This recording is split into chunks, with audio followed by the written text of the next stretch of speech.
Parents, मैं आशा करता हूँ आप सभी लोग स्वस्थ होंगे और मैं इस चैनल के माध्यम से आपको एक क्वेश्चन जो कि यूपीएससी 2019 ज्योग्राफी ऑप्शनल पेपर 1 में काफ़ी इम्पोर्टेंट माना गया था उसको सॉल्व कराने का प्रयास करूँगा। क्वेश्चन कुछ इस प्रकार है, explain the techniques to calculate the potential evapotranspiration suggested by Thornthwaite.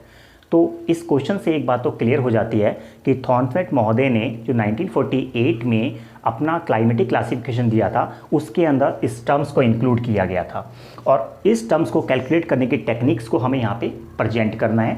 तो किस प्रकार से हम अपने एग्जाम में प्रेजेंट कर सकते हैं, तो वो एक सैम्पल आंसर्स के तौर पे मैं आपको यहाँ पे प्रेजेंट करके दिखाऊंगा। तो जनरली वो जो टेक्निक थी वो बेसिकली पूरी तरह से क्वान्टिटेटिव अप्रोच पर बेस्ड थी और उस अप्रोच के आधार पे थॉर्नवेट महोदय ने एक फॉर्मूला डेराइव किया जो है PE is equal to 1.6 10t upon I's power a। तो PE को हमेशा यहाँ पर सेंटीमीटर्स में कैलकुलेट किया जाता है और PE जो रिप्रेजेंट करेगा वो पोटेंशियल इवेपोट्रांसपिरेशन को रिप्रेजेंट करेगा और T यहाँ पर मीन मंथली टेम्परेचर को रिप्रेजेंट करेगा। I यहाँ पर the sum for 12 months of T upon 5 power 1.514 को रिप्रेजेंट करेगा and A is equal to complex functions of I को रिप्रेजेंट करेगा। तो इस फॉर्मूले के आधार पर थॉर्नवेट महोदय ने एक पोटेंशियल इवेपोट्रांसपिरेशन इंडिसेस को तैयार किया जिसको हम थर्मल एफिशिएंसी इंडिसेस के नाम से भी जानते हैं।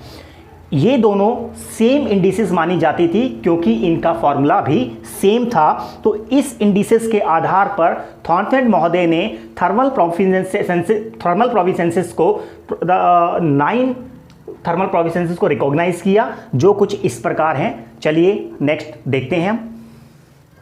जैसे कि थॉर्नवेट महोदय ने थर्मल प्रोविंसेस को 9 भागों में बांटा था तो उसका रिप्रेजेंटेशन कुछ इस डायग्राम के आधार पर हम देख सकते हैं। Mega thermal, mesothermal, microthermal, tundra and frost. Mega thermal को ए सिंबल से रिप्रेजेंट किया है जिसकी थर्मल एफिशिएंसी इंडेक्सेस के अकॉर्डिंग जो वैल्यू है 114 सेंटीमीटर एंड अबव है।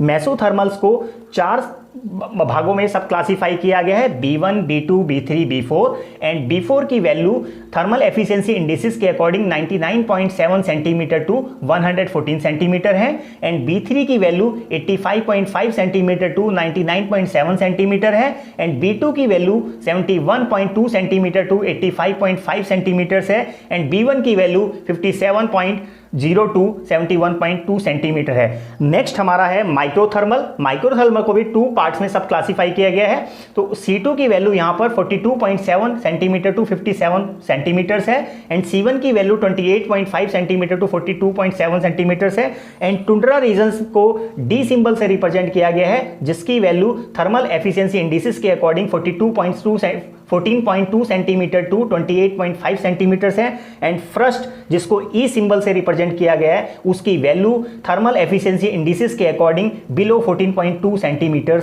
है। जैसे कि हमने देखा थॉर्नवेट महोदय ने थर्मल एफिशिएंसी इंडिसेस की वैल्यू के आधार पे 9 प्रोविंसेस बनाए, लेकिन हमारे माइंड में क्या एक क्वेश्चन नहीं आ जाता कि उनको क्या जरूरत पड़ी कि पोटेंशियल इवेपोट्रांसपिरेशंस को कैलकुलेट करने के लिए इतना कॉम्प्लिकेटेड फॉर्मूला उन्होंने तैयार किया। क्या आप बता सकते हैं?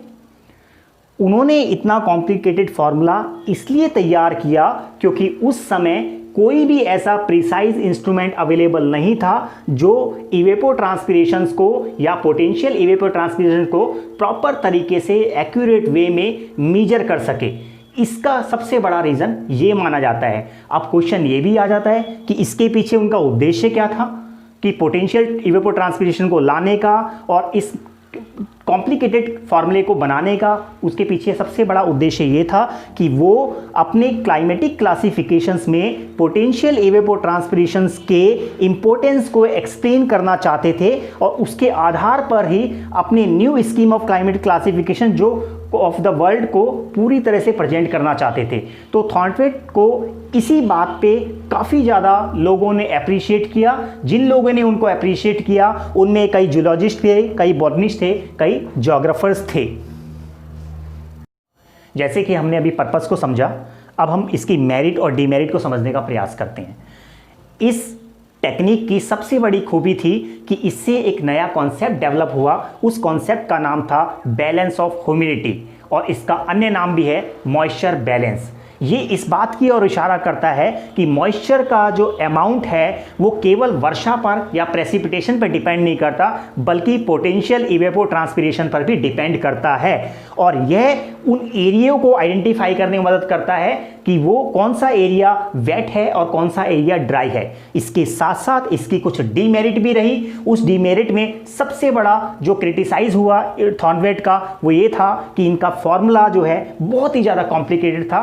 इससे किसी भी चीज़ की वैल्यू को कैलकुलेट करना इतना आसान नहीं था। और दूसरी बड़ी खामी ये थी कि इसमें डाटा अवेलेबिलिटी की बहुत ज़्यादा कमी थी।